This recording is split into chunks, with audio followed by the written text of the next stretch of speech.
Now, Classroom of the Elite was a show that I've heard about for about 5 years now. I've heard all my friends talk about it. I've heard all of them say how top tier of a show it is and how the main character is top tier. I've seen all the profile pictures of Ayano Koji, and I didn't know what the show, I didn't know what it was. I didn't know if it was about action. I didn't know if there was it was more so of like a slice of life. I didn't know what the show was about. Okay, but then I saw that season 2 and 3 were announced, and the only reason I was always putting off the show was the fact that my friends were like, the show's never coming back, it had so much potential, this and that, and I was like, I'm not gonna watch season 1 of a show to be left off like that, you know what I mean? But now since season 2 and 3 were confirmed, I was like, it's only 12 episodes, I'm gonna take time to watch it really quick. Took me about a week and a half, and then I'll see what the hype's all about.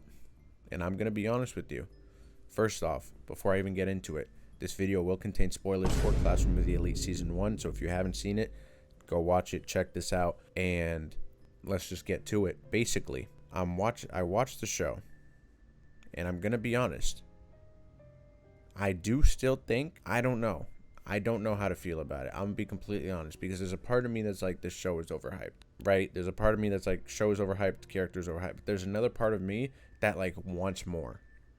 You know, like I finished episode 12. I was like, I want to see more. You know, I was like, I'm intrigued. But what I didn't like about the show, I'm going to hop right into it off the bat. I feel like they jumped around a lot in a good way and a bad way. Like there was one episode where they would be doing some shit in the pool or something. Then the next episode, it's like flashback, however long. And then they're in a different situation. Then some characters are interacting that you'd even see them like meet up in the first place. And it's like how, like when the show first started, Koji was like having these random people talk to him on like such a friendly level when you don't even see him interact with them one time. And it's like, it just felt so like, where'd that come from? You know what I mean? The concept of the show so far, I don't know if it's deeper than what it's portraying itself to be. If it is deeper than what it's portraying itself to be, I think I'm going to really enjoy the show, and I think it's going to be top tier. But if it is what it is setting itself out to be right now on the surface and it stays that way, I'm gonna think it's bad, but I'm just gonna think it's like whatever. Like I'm gonna think it's overhyped, as I said, because it's like I see the potential, and I'm gonna say I specifically see the potential with the man everyone talks about, Ayano Koji.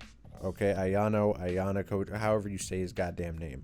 I'm just gonna be honest. I'm put in his position. No matter what it is that I desire, if I'm put in a position with Horikita, I think the other girl's name is Sakura, and Kushida, I'm taking on one of them. I'm gonna be honest with you.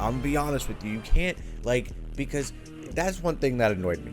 At the beginning of the show, he's like, oh, I've never talked to a girl before, blah, blah, blah. It's kind of crazy that I'm getting a number.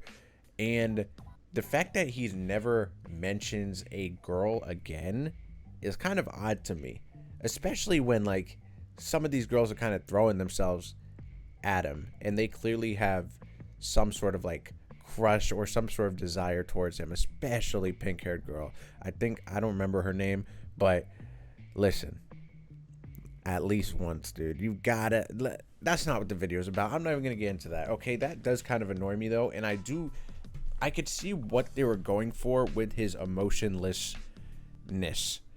I enjoy it, but then a lot of the times I found it to be annoying when it's like, just respond, like, I don't know, I did find it to be annoying a lot of the time until I got to the last episode, and I was like, okay, that's why he's like that, because I knew from the jump that there was going to be something off about him, like, because there are some instances where they gave him a very villainous stare, and I was like, why is he looking like that? He looks like he's about to like kick her head in.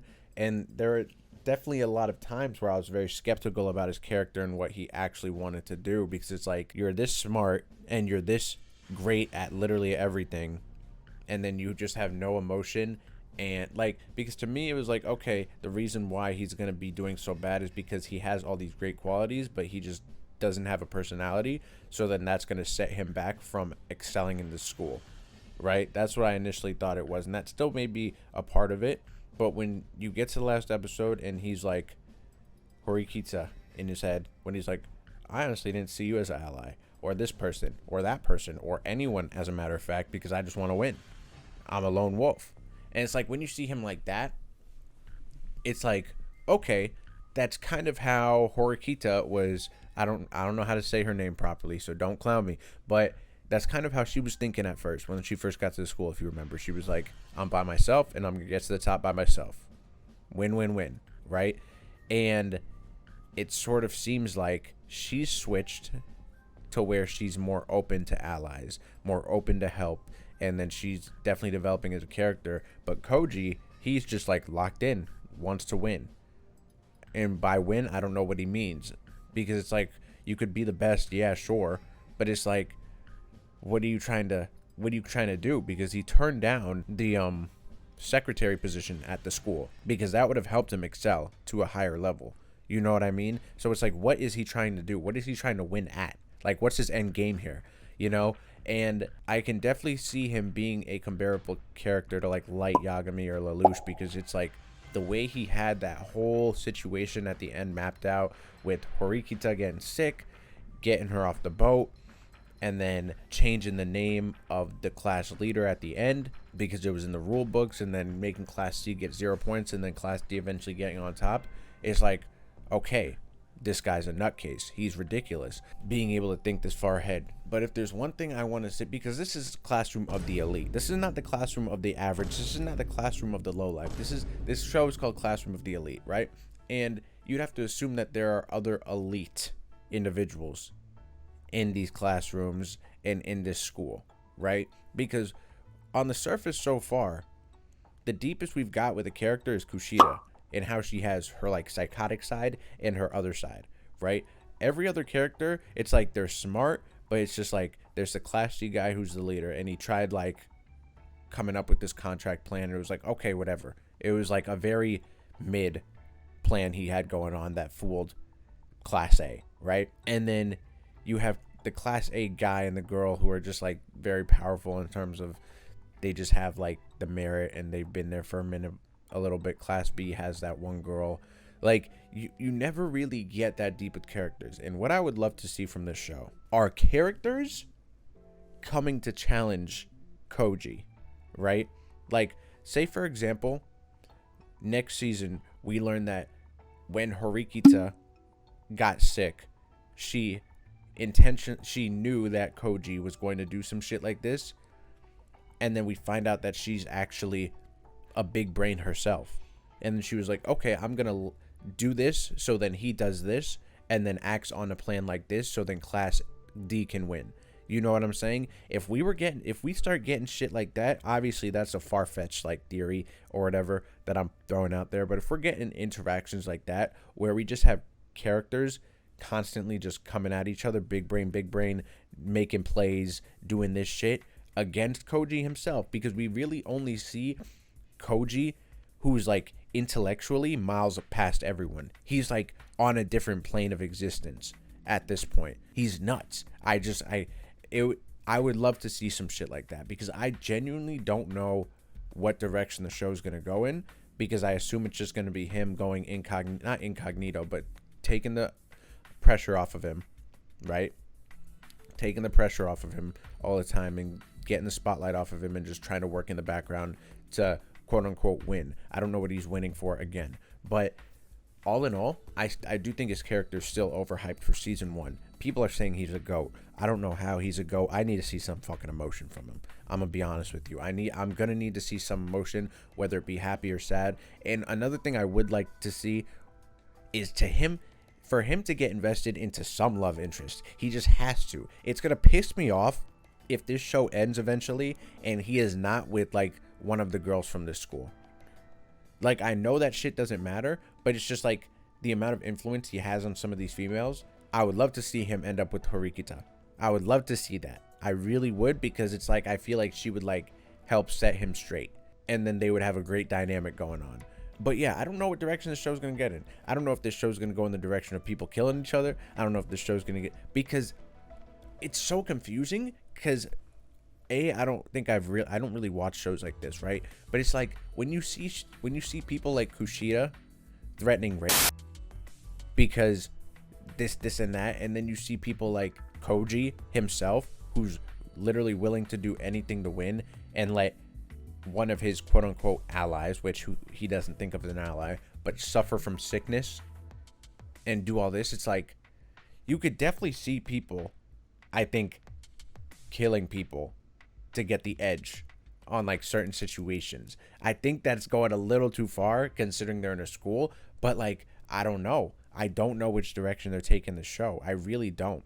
I'm gonna be honest. And I think that's why it's intriguing to me. The show itself, I was I was invested in the first couple episodes and then it fell off for me.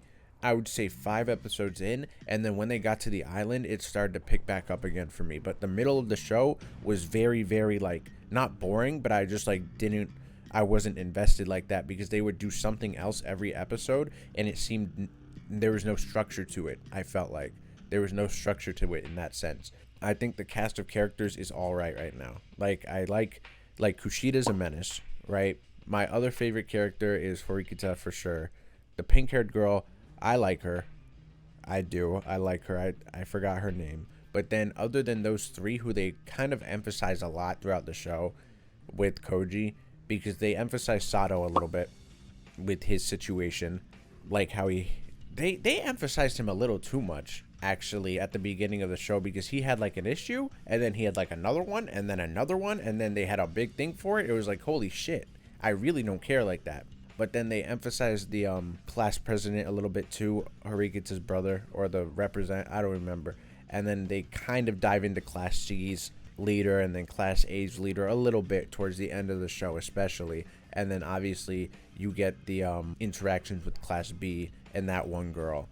But I feel like a lot of the attention is on the main three girls right now and Koji for the most part. Like, I couldn't name you another character in Class D other than Sato.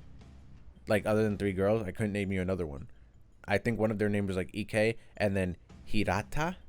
He's like the class president, I think, or some shit. The one that they were helping out at the not that we're helping out, but the one that they were looking to for guidance in the island challenge. I mean, other than that, I don't know anyone else. So I feel like they have the characters. They introduced a lot of characters who could be great. They just didn't dive into them yet, which obviously you can't do a lot of that in 12 episodes, and that's understandable. But yeah, so that's really all I gotta say about the show. I'm gonna need to see more from Koji. I need some emotion. He's an interesting one though. I could see him having top tier main character potential, but I don't know when it's gonna happen. I don't know how it's gonna happen, and he's either gonna go one way or the other, and I think it's gonna go in a bad way whenever he decides to show emotion. But it's like, going off of what we know right now, it's like, how is anyone outsmarting this man?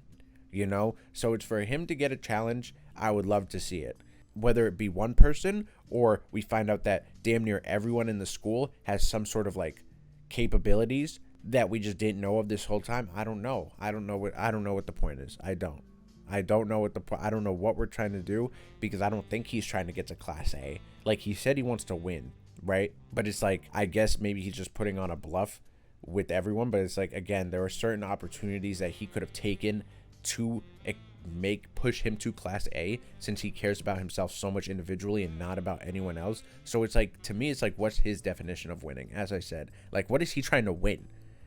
What's his end goal? You know what I mean? So that's why it's kind of interesting to me. But yeah, if I were to rate the show, I think I would give it like a 7.5 out of 10. 7.5 out of 10 for season 1, because the show jumped around a little bit for me. There was not really that much structure. I felt like there were characters introduced, but there wasn't a lot of time to develop a lot of characters. And if they did, it was sort of like in a rushed type of way. I do like Koji as a main character, and I'm intrigued and I'm interested to see what's going to happen to him. I'm interested to see which direction of which direction the show even takes, because I don't know what direction it's going to take. I like the world. I like the whole point system that they got going on. I like the whole environment. It's just a different take on a show that I haven't seen before, you know? So I like the concept.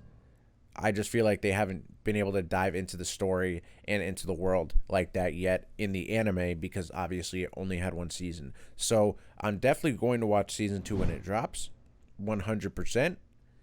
As of right now, though, I would rate the show a 7.5 out of 10. I would maybe give it like a 7.7, 7.8. It's not 8 for me yet, though. It is not 8. But the show is solid. and I'm excited to see what's to come next with it.